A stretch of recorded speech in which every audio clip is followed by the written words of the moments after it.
So you want to create your own art prints. If you don't know anything about art prints, the process can feel overwhelming. Like, what paper should I use? What's the best way to print it? And how can I take it from my iPad to here?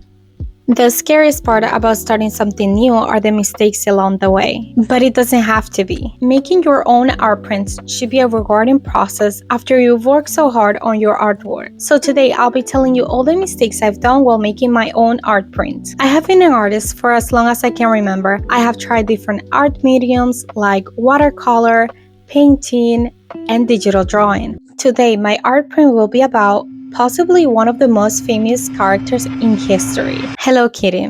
I am very happy with how this illustration turned out, which is weird because as an artist, that doesn't happen. I don't know if it's just me, but most of the time, I am not happy with my work. This is probably all coming from the good old comparison, which brings us to our first mistake: comparing ourselves to others. You might be thinking, this has nothing to do with art print, but it's more important than you think. I know we have all heard the good old saying, comparison is the thief of joy. Personally, I cannot help but compare myself to really talented people when I am on places like Pinterest or Instagram, which are filled with endless sources of inspiration, but also of moments where you think, why didn't I think of that? Or why don't my illustrations look that good? And that's when I get stuck, because now I am aimlessly scrolling in a place where I am supposed to be fueled and inspired to finish my work. And now I am feeling exactly the opposite. And rather than being close to finishing my work, I've never been farther. So please,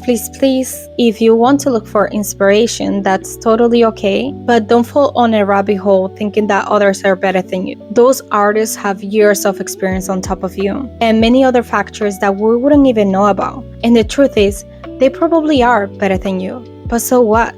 That shouldn't stop you from expressing yourself, because that's what art is: expression. And everyone deserves having their voices heard. Now on to mistake number 2, thinking you need the best software to start. Digital drawing, unlike other mediums, is one of the easiest to get into because it doesn't require that much of an investment. If you already own a tablet or a computer, then getting into digital drawing is practically free. You can get a drawing tablet in the case that you own a computer. My first drawing tablet was $26, or get a tablet pen if the option is available to you. On both tablet and computer, there are free software available. There's Krita for computers and Sketchbooks for tablet. All of these hobbies require you to learn at least one skill. For example, I had to learn how to use Canva, which it wasn't too hard, it was free, and it's super intuitive. So even if you have never touched Photoshop before, you can get the hang of it. And Canva is what I'm going to use to print out a nice layout of my artwork. By the way, you don't always have to go for Canva if you don't want to. There's also free options available like Photopea, which is almost exactly like Photoshop, except you don't have to pay $22.99 a month for it. And now that we have all of that out of the way, let's get into mistake number 3, not choosing the right size for your artwork. Even before starting to draw, you must think, what will be the artwork for? Will it be on envelopes or sent to customers, or maybe just for yourself? All of these questions are important because they will answer, what size does your artwork need to be? For example, I made this art print especially for orders I received last year during the Christmas season, which I added as a freebie. In case you didn't know, I own an Etsy shop. It's called Tiny Builds. That's where I sell stationery items handmade by me. If you want to check it out, I will leave the link in the description. I knew I would have this art print inside of this small bag, so I made sure it fit perfectly in it, which takes me back to Canva, where I am going to make sure that I can fill out the paper with the print of my image. Now that this is done, we're ready to print it, which, you guessed it, takes me to my next mistake: not properly checking your printer settings. Before I started printing out my own artwork, I used to blindly follow the default printer settings. Something that I kept falling for more times than I am willing to admit is this guy over here, the printing and size handling. For some reason, the custom size was always pre-selected and always at 98%. So you can probably imagine what would happen every time I printed something out. You guessed it, some of the design would always be cut off. So again, please always triple check your printer settings to avoid wasting your precious paper and ink. And this is how it came out. I honestly love it, and I think it came out better than I expected. one of the reasons is probably the type of paper, which is one of the first mistakes I made. Using regular copy paper for my art prints, which, don't get me wrong, I don't have anything against copy paper, but the purpose is on its name. Copy paper, to make copies of documents. It's not where your artwork should be. So if it's available to you, I will consider getting cardstock. This is the brand that I use and I am not sponsored by them.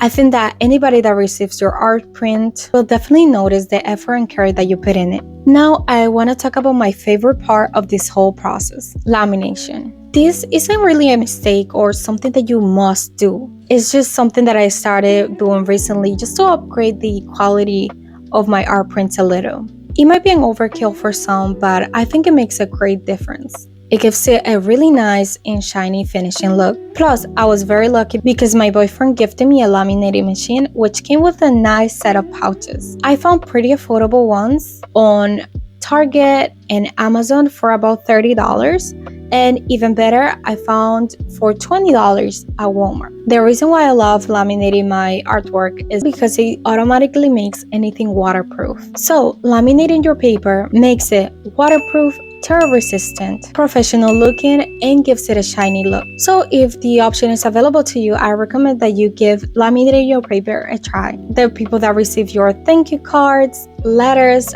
art prints will definitely see the extra care and effort that you put into your work. And now that we have aligned our artwork on the computer, printed it and laminated it, I am missing the last and most challenging step, which is something I still struggle with, cutting. I don't have anything fancy. I either use scissors or this cutter, which I found at a random store one day. I don't know what it is, but even though at the beginning of this video I said, I have been an artist for as long as I can remember, you must think that someone so artistic must have a more than moderate level of precision, right?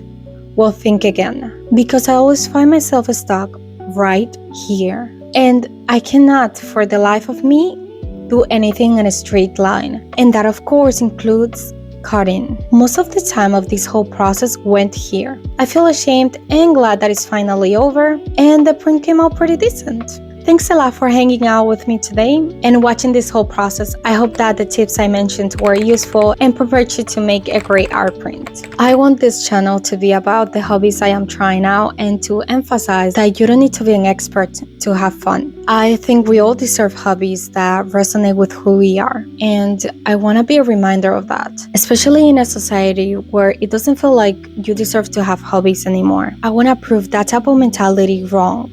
So I ask you to like this video and subscribe to this channel if you found this video to your liking, and I will definitely see it.